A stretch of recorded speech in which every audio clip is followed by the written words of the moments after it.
If you're completely new to the food truck world and you're just about ready to pull the trigger on buying a food truck, a trailer, a cart, let me give you some advice. Slow down. Not stop, not quit. Definitely don't give up on your dream. Just slow down for a second. Expedia and Visit Scotland invite you to come step into centuries of history that await in Scotland. Castles steeped in legend, walk along cobblestone streets. Come share the warmth of stories passed down through generations. This is a place with a past that is fully present today and all yours to explore. Plan your Scottish escape today at expedia.com/Visit Scotland. Are your ad campaigns lighting up the dashboard, but not the pipeline? That's Bullspend, and marketers are calling it out in Dashboard Confessions. My boss asked for results, so I opened my dashboard for the only positive-sounding metric I had: impressions. Cut the bull spend. See revenue, not just reach. LinkedIn delivers the highest return on ad spend of major ad networks. Advertise on LinkedIn. Spend $250 on your first campaign and get a $250 credit. Go to linkedin.com/campaign. Terms and conditions apply. Because you're about to make one of the biggest financial mistakes that people make when they enter the mobile food business. So we're going to talk about that today. Hi, and welcome to the 10-Minute Food Truck Training Podcast. My name is Bill Moore. I'm the Executive Director of the National Street Food Vendors Association, which is a nonprofit dedicated to education, advocacy, and uplifting all food vendors. Before I answer that question, I want to remind you guys I'm going to be in Austin, Texas on the 4th and 5th of August. I'm going to be a part of the Food Truck Owners Expo. I'll be giving a couple of classes. You can also join me out on the main expo floor. Ask any questions you have about the industry, share your success stories, or just hang out with us and have a great time. Again, August the 4th and 5th, Austin, Texas. Go to ftoexpo.com. Place your order for the tickets today. And when you do, put in the code NSFVA15 for a 15% discount. If you're completely new, like I said, to the food truck world, I don't want you to stop. All I want you to do is slow down and let's make some good decisions. A lot of people fall in love with the very first unit they see before they ever build a business. They see a shiny food truck. They see it online. They see a trailer with nice wraps and graphics. They see a cart that looks affordable and simple. They get excited and they start thinking, this is it. This is my chance. Well, let me give you some truth. Buying the unit is not a business plan. The food truck, food trailer, the cart, it's just a tool. If you buy the wrong tool for the wrong concept in the wrong market with the wrong budget, you're going to find yourself buried before you ever serve your very first guest. So where do you start? You start with the business, not the box that's on wheels. Before you buy anything, before you talk to a food truck builder, you got to answer a few hard questions. What are you really going to sell? Who are you going to sell it to? Where are you planning to sell it? What kind of volume do you realistically expect to do? Those things matter a lot because your menu should drive the equipment, not the other way around. Too many people buy a truck because it looks good. They buy a used one and think, well, I'll just fit my idea into this food truck. And then later they try to force that concept into the layout and realize, oh crap, it doesn't work. If you're going to do smash burgers, fried food, barbecue, coffee, hot dogs, tacos, kettle corn, each one of those concepts has a different equipment need set. It has a different power need. It has different prep needs, different refrigeration, different ventilation, even different storage. You can't buy first and figure it out later. That's how many people end up with a food truck they can't keep up with in service. They can't pass an inspection, or they physically just can't produce the menu they had in mind because you don't have the right equipment. Don't spend your whole budget on a food truck. That's a rookie mistake. People save up money, they borrow, they dump everything into the purchase. And then you know what? They don't have money for permits or tags or that insurance. They don't have money for the commissary. They can't wrap the truck. They realize, oh crap, I don't have a generator. Or they add equipment that they need fire suppression. Now they have to add that. Guess what else you don't have money for if you spend it all on a trailer? Your trailer will not have smallwares. It may come with one set of pots and pans, but you'll need backups. It won't have cutting boards or knives or spoons or ladles. It won't have anything to serve with. It won't have tongs. Got to buy all that stuff.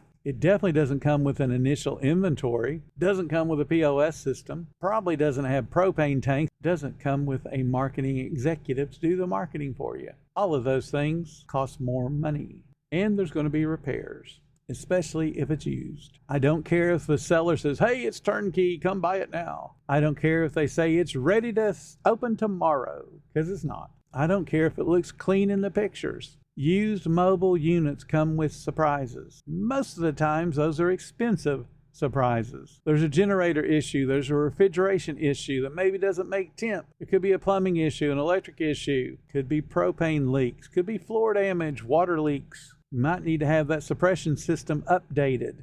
It could be axle trouble. It could be tires that look okay, but then you realize, oh crap, they're dry rotted. Do you really want to go down the highway at 65 miles an hour? You might find the paperwork's incomplete, and that equipment that they say worked last season doesn't even start up. New folks budget for the purchase price, but then they forget the startup reality. My advice is super simple. You cannot put all your money into buying the unit, and if all the money you have is to buy the unit, you can't afford it. And the reason you can't afford it is you need money in reserve. You need some breathing room. You need to have money left over to survive the first set of problems without panicking. Here's another point. You have to know your local rules before you ever buy. You can't figure it out afterwards. You can't cram for a test after you failed it. Do you remember how many people say, I found a great deal on a food truck out of state, and then that great deal becomes a nightmare because it's built to a different state's expectations and doesn't work in yours? I've seen many of them here just in Florida, especially ones that don't have windows. They just lift up the lid and they start selling. Some states let that happen. Florida does not. So now you got to install a concession window. So that cheap deal now got really, really expensive.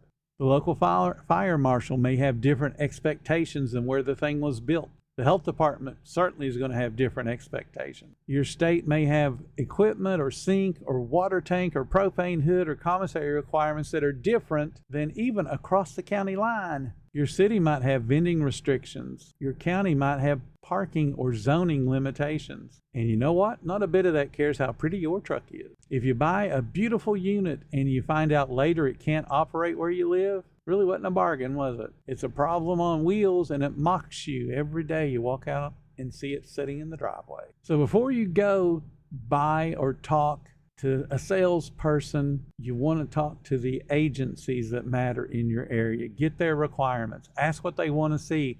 Ask what standards apply to whatever your menu is going to be. Ask what paperwork is needed. Ask whether the unit you're considering would even qualify. You do not rely on the seller. You cannot rely on Facebook comments. You cannot rely on what worked in another state. You have to check for yourself. What I'm telling you is do not buy on emotion. This business gets sold with lots of emotion. How many ads for builders, how many ads for private sellers do you see that have the words freedom, fun, festivals, be your own boss, creative cooking, lines down the block, social media love, quick money? You know what doesn't get shown on those ads from a food truck builder or from some local guy trying to get rid of his problem? They don't talk about the long hours, the cleanup, the prep hours, the loading and unloading.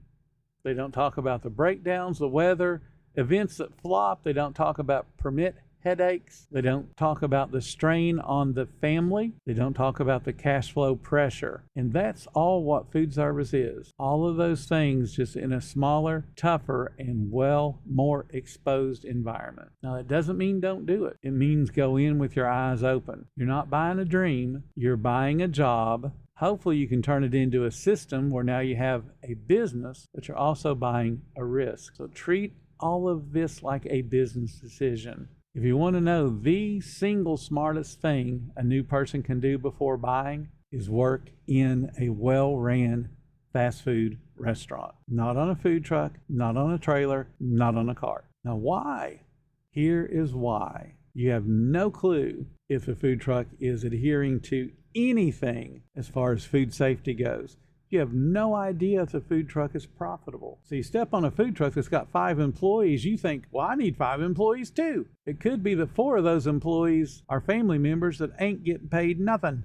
Do not work on a food truck or food trailer. It's not going to help you. Do go work in a Chick-fil-A You're going to learn teamwork. You're going to learn hospitality. You're going to learn speed. Chick-fil-A is still the fastest fast food restaurant in the U.S. When they do surveys every year where they survey thousands of fast food restaurants, they have to make exceptions for Chick-fil-A. Not because they're so slow, but because they're so fast, they don't fit in with all the parameters of every other restaurant out there. On average, a Chick-fil-A will have 11 cars in line when the mystery shopper joins. The next highest average is 3-point-something cars at McDonald's. Do you see the difference? Chick-fil-A, 8 more cars on average. So they have asterisk everywhere explaining why their service is different than all the other places that are supposed to be fast. Chick-fil-A is fast. McDonald's is not. People will avoid a McDonald's if it has 3 or 4 or 5 cars in line because they know they're going to be there a while. But they will join a Chick-fil-A that has 11 cars in line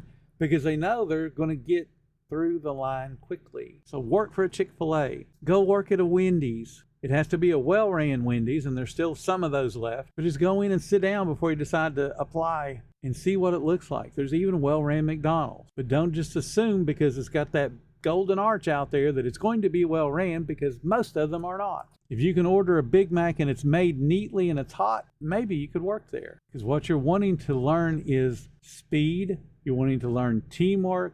You're wanting to learn efficiency and how things flow in a commercial kitchen. And then you translate what you learned into a food truck or food trailer. What you'll also learn once you actually work a few shifts in a fast food restaurant, you might love the idea of having a food truck, but you hate the physical strain. You have no idea what your body's going to react to until you do it. Food service is different. High volume food service is way different than low volume food service. I went to take a job at Whataburger, so I left Burger King on Friday. We start at Whataburger on Monday. They put us up in a hotel because we had to go to their corporate office to train. So we didn't have to sit in a car and drive or anything. All we had to do was get up, drive a couple of blocks, go in the restaurant, and work. And they trained us. By the end of the first week, we couldn't walk up the steps to the hotel room. And that's with us having experience in an existing restaurant. Workloads are different. Don't just think because you do it one place, you can do it everywhere. Find a high volume, well-ran fast food restaurant and learn. Spend a few months there. Something to consider. Cooking for the family, cooking even for a big family, 8 or 10 or 12 people, is way different than cooking for 100 people an hour. Again, work in a restaurant. You may love the food you're going to prepare, but you hate cleaning up. You hate the grease. You hate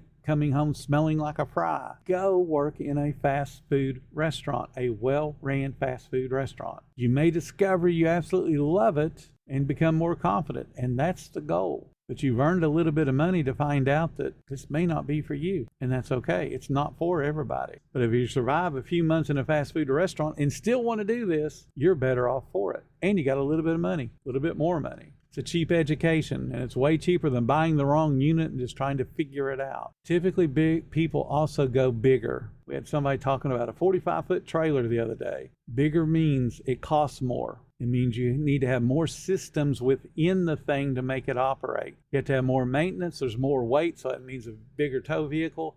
It means you're consuming more fuel. And it also means the operation is way more complex. Start with what fits the menu. Don't assume you're going to be $1 million a year unit, because I guarantee you, you're not. You can build to it, but you're not starting out at that kind of sales. It's not possible. Do you know what kind of sales that is? If you're open 7 days a week, you need to average $3,000 a day, and that'll put you over $1 million a year. That'll put you at $1,092,000.